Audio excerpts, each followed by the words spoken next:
What's happening, everybody? Avery Braxton for ABC 24 and the 24th Floor Sports Show in the beautiful Michael Morrison Memorial Studio on our campus here at ABC 24. Just giving you a little digital update based off of what we got from last night. That is the Grizzlies and the Warriors in the play-in game. And let's go ahead and jump right into it. It was a disappointing experience if you are a Grizzlies fan. I think if you walked into this game, you were hopeful, but probably realistic. And if we're saying realistic, we might mean pessimistic, right? And kind of expected the outcome that you got. But the Grizzlies did give you quite a ride.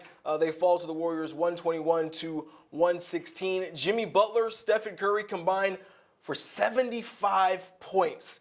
Butler gave you 38 points, 6 assists, 3 steals, and with 12 of 18 from the free throw line. Steph Curry, 37 points of his own, 8 rebounds, and with 6 of 13 from the three-point line. Bane gave you 30, 11 of 21 from the field, 5 of 8 from 3, 6 rebounds, 4 assists, had 19 of his 30 in the second half. Ja Morant, 22 points and 3 assists with, unfortunately, 5 turnovers. Let's talk about how this game ultimately unfolded, and it started out really good. Grizzlies, I think, jumped out to an 11-2 lead, and then after that, the Warriors blitzed them. Grizzlies found themselves down by as many as 20 points, and if you're looking at this game, you're like, dude, what happened?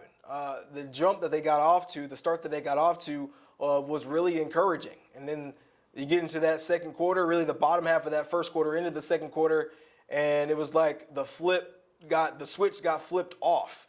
The Grizzlies offense looked anemic. It looked uncertain. I think the Grizzlies really wanted to try and utilize the big advantage that they had between Jaren Jackson Jr. and Zach Edey. And what the Warriors were doing was double teaming in the low post, especially Jaren Jackson Jr., forcing him to pass out of the double team. Him and Zach Edey both looked like they just couldn't quite figure out what that looked like. There wasn't a lot of movement around those two guys as they were trying to pass out of the post, particularly Jaren in that first half. And what it led to was turnovers, both from Jaren, from Zach, and from your guards as well. A lot of fast break points, transition points for the Golden State Warriors. And ultimately, what that meant was they were able to get out and get up to that 20-point lead. But the second half, it felt like Tomas Isolo, in all his wisdom, trying to be the next permanent head coach of this Grizzlies squad, figured something out. They came out like gangbusters in the second half, particularly Desmond Bane, who I mentioned had 19 of his 30 points in that second half, 10, I think, in the third quarter alone.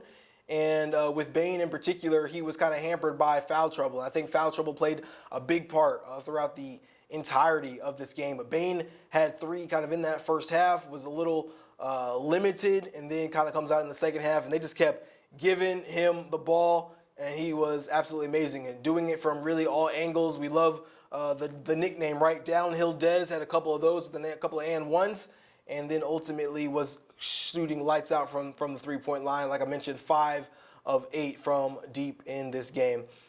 It was ultimately, though, disappointing to see how the Grizzlies handled Jimmy Butler. We know what playoff Jimmy looks like, right?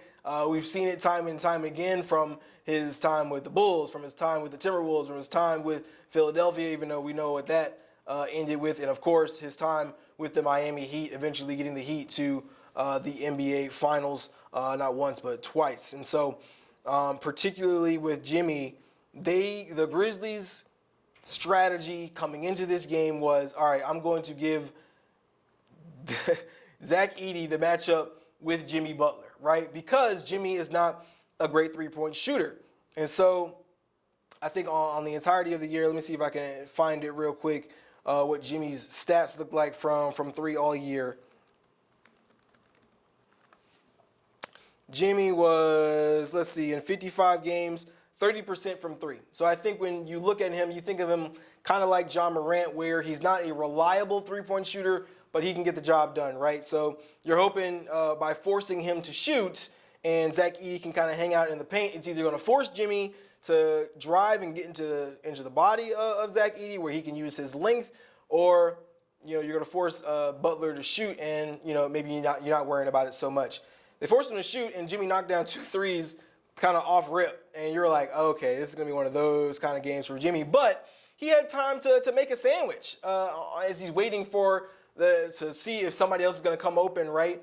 And ultimately giving him that much time, that's a warm-up jumper for Jimmy Butler. And they did the same thing for Gary Payton II, who I believe knocked down 2 of his own. Gary Payton II in this game felt like he was a pretty good factor, played well on defense. Let's see what he gave them. Gary Payton went 5 of 10, 2 for 6 from 3. 2 of those threes that he did make were wide open, warm-up jumper type of threes. And he gave you 12 points and, of course, played well defensively, which is ultimately what he was on the floor to do. As far as what Jimmy Butler was able to do, that matchup that he had with Edey, he was abusing it. Playoff Jimmy was play-in Jimmy, and not only was Jimmy Butler able to hit the three and kind of force Zach Edey to walk out there with him just a little bit, but he also was driving the paint, and he was masterful. He was able to dime several of his teammates. Jaren Jackson Jr., I didn't feel like you got the best defensive game from him, which is strange to say, but Jaren was getting beat backdoor a couple of times. I think he was worried about help, but Jimmy was aggressive, got into the body of Edey, put him in foul trouble. I think Edey finished the game with 5 fouls, so he got through the game, but it was definitely a foul trouble scenario and situation for him kind of throughout this one. Watching it, you're worried. You're like, what is Tomas Isolo thinking, giving him the Jimmy Butler matchup? And you're hoping that 3-point factor is there, but Edey was not quick enough with the foot speed to keep up with Jimmy Butler, especially kind of in that first half. And I think the Grizzlies figured it out a bit in the second half. I'm not saying Edey played a bad game. I'm saying he was forced into a bad scenario, right? Or bad scenario. 14 points and 17 rebounds. I think what Tomas Isolo has done with him down the stretch of the season has been fantastic, but there is a little bit of push and pull. Here is what Isolo had to say about what Edey's been able to bring and what he brought in that game. Generally, like, when I look at it, like, somehow he always ends up in the plus. You know, he's very important for us. He solidifies the defensive rebound, and we've spoken about this several times, that his impact is also not always the most obvious one. It's the opponent tends to offensive rebound much better when he's off the floor, and offensively we got ourselves a lot of extra shot opportunities through his 7 offensive rebounds today. One thing Isolo, I think you're going to find with him is he's definitely an analytics guy, kind of a la Taylor Jenkins, not quite the same, but you'll see some similarities there. And so what he points out a couple of times, and when he's done a few times this season, is pointed out the plus-minus, right, for Zach Edey.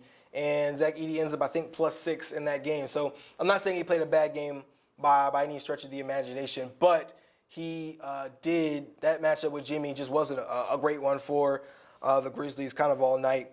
But, you know, shout out to Zach for hanging in there. I think he's had a phenomenal season. We'll see what he kind of does moving forward here. Let's talk about the rest of this game. Kind of get into the fourth quarter, right? The Grizzlies have played phenomenal. They get into a scenario where they've cut the lead down.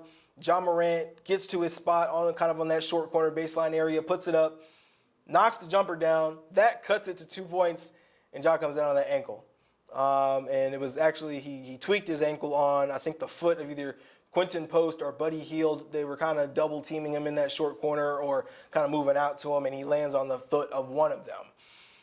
Ja is immediately hampered. You can tell he lays on the ground there for a while, and I think everybody in Grizz Nation's hearts sank at that moment. You're like, come on, man. We do all this to come back, and our star gets hurt, and it's not Ja's fault, right? Of course, I mean, stuff like that happens. It was ruled ultimately a common foul. I mean, it wasn't a bad closeout. It was just a basketball play. Ja leaves. Grizzlies are forced to play without him for a while. He ultimately does come back in the game, and what I thought was funny was they had him in the back corner, right? You're watching him on the broadcast. He like pops something in his mouth, and I know they got the good stuff, whatever that medical team gave him, because he was able to finish this game out. But he brought the game within 2 points, but you can just kind of tell that he is hampered from that point forward. And ultimately, you know, he still plays the rest of the game. Desmond Bane continued to have a phenomenal game.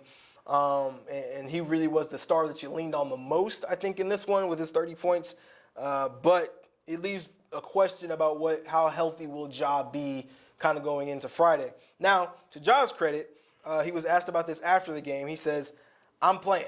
That's the answer I'm giving. I ain't nothing different," is the quote that I got from my guy Drew from the Daily Memphian, Drew Hill from the Daily Memphian. He's going to be in question for the coming days, and you're hoping that Ja's going to be a fully healthy Ja, because what we've seen in the last 2 months of the season, that Ja's been on it, and the train only goes as far as Ja can take it. Ultimately, this game, some of those,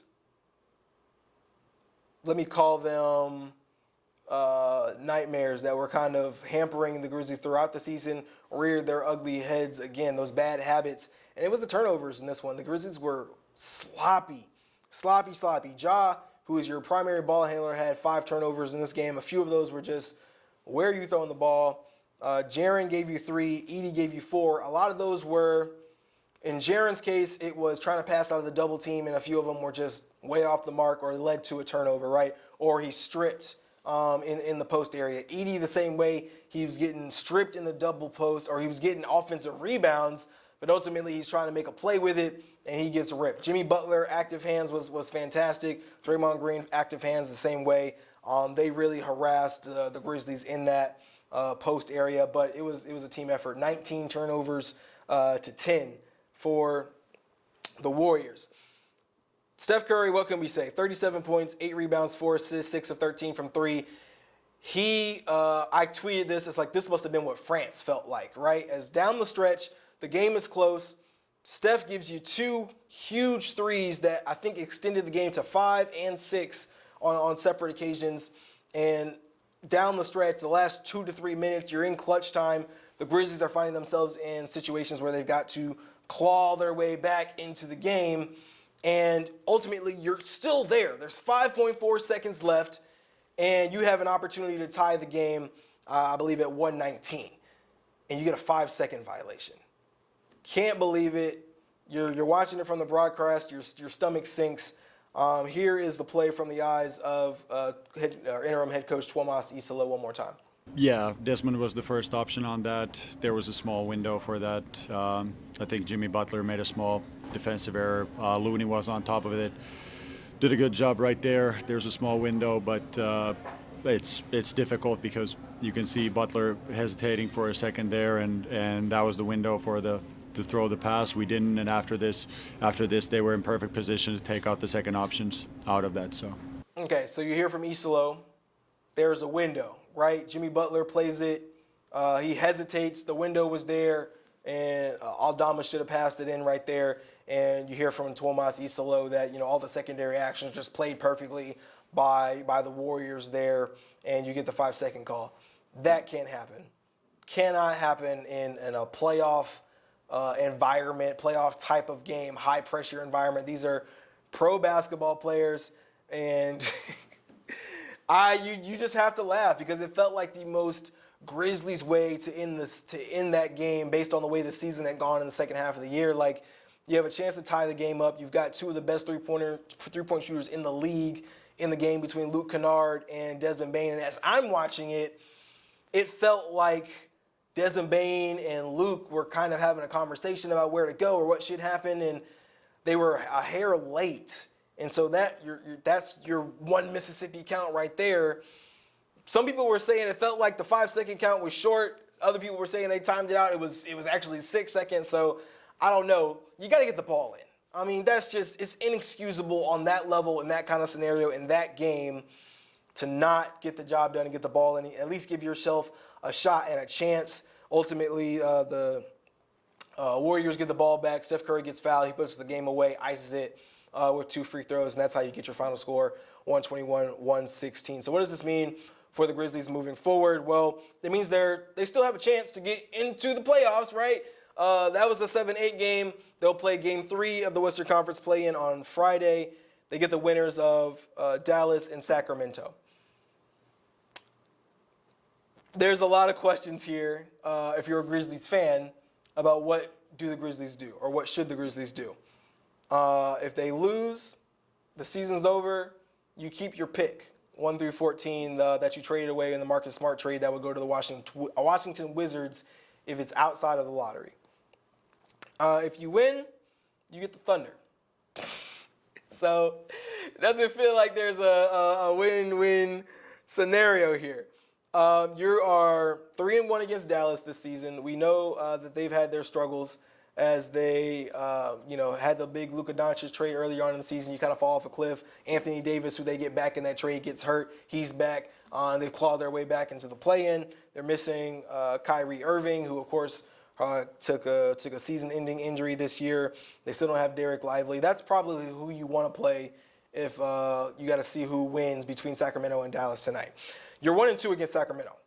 Now, what I will say is the one game you had at home, and this will be a home game for the Grizzlies on Friday, the one game you had at home, you beat them, but you only had one matchup post-All-Star break and post-trade deadline in this new iteration of the Sacramento Kings with Zach LaVine, DeRozan, Sabonis.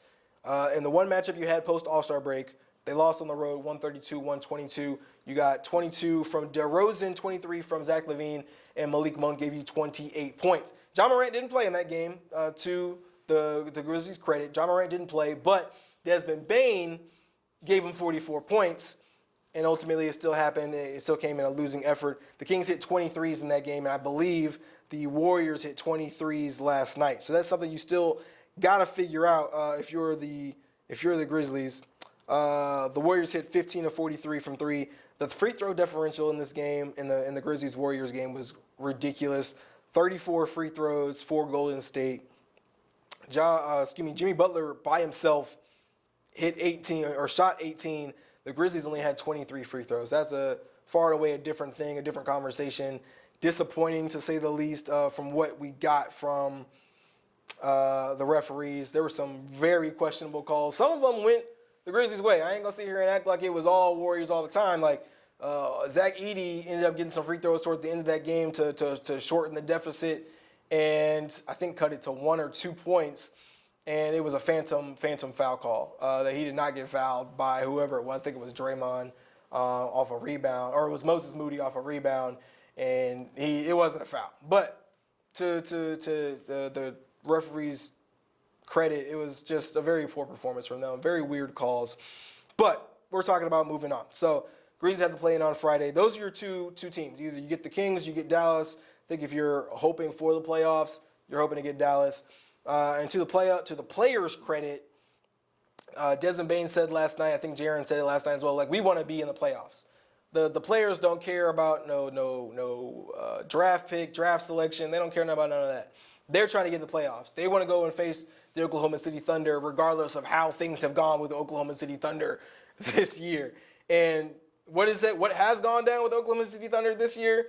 They were swept in the regular season, the Grizzlies were, and the Thunder won by an average of 18 points. So not great, and I think a lot of people are resigned to what the season has been thus far, but you get one more shot at it, really 2 more shots. You got to win on Friday, and we'll see what the Grizzlies are able to do. So that's been your 24th Floor Daily Update for today. Again, Grizzlies will play the winner of Dallas and Sacramento on Friday in FedEx Forum. Game 3 of the play-in for a chance to play the Thunder as the 8th seed in this year's 2025 Western Conference NBA playoffs. I'm Avery Braxton. Thank you for watching. Thank you for tapping in with us. And until next time, I will see you later.